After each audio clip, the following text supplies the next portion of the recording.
அவன் காட்டுக்குள்ள ரொம்ப சந்தோஷமா வாழ்ந்துகிட்டு இருந்தா.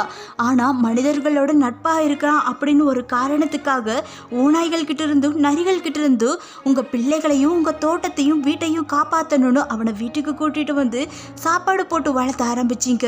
அப்படியே உங்க காலங்களும் முன்னேற ஆரம்பிச்சிச்சு, உங்க நாகரிகங்களும் முன்னேற ஆரம்பிச்சிச்சு. அந்த காட்டு விலங்குகளை நீங்களே அடிச்சு விரட்ட ஆரம்பிச்சிங்க. இப்போ அந்த நாய்கள் உங்களுக்கு தேவையில்லாம போயிடுச்சு. அதனாலயே என்னமோ நீங்க அவனை மறுபடியும் காட்டுக்குள்ள போ அப்படின்னு சொல்றீங்க. இப்போ அவனால எப்படி காட்டுக்குள்ள போய் வாழ முடியும்? அவனோட வாழ்வாதாரத்தையே இங்க மாத்திட்டு மறுபடியும் நீ காட்டுக்குள்ளேயே போன்னு சொன்னா அவனால எப்படி போக முடியும்? உங்களுக்கு அவனை பார்க்கறதுக்கு அருகருப்பா இருக்குல்ல. உங்கள் முன்னோர்களை பார்த்து அருகிருப்பு படுங்க. ஏன்னா காட்டுக்குள்ளே வாழ்ந்துக்கிட்டு இருந்த அந்த ஜீவராசிகளை தன்னோட சுயநலத்துக்காக வீட்டுக்குள்ளே கூட்டிகிட்டு வந்து இப்போ உங்கள் வீட்டுக்கு முன்னாடி சோத்துக்காக நிற்கிற அளவுக்கு பண்ணது உங்கள் முன்னோர்கள் தான். அருகிருப்பு படணும்னா உங்களையே நீங்களே பார்த்து அருகிருப்பு பட்டுக்க வேண்டியது தான். உங்கள் வீட்டுக்கு முன்னாடி போகிற அந்த நாய்களுக்கு ஒருவேளை தண்ணியும் சோறு வைக்கிறதுனால நீங்கள் ஒன்றும் குறைஞ்சிட மாட்டீங்க.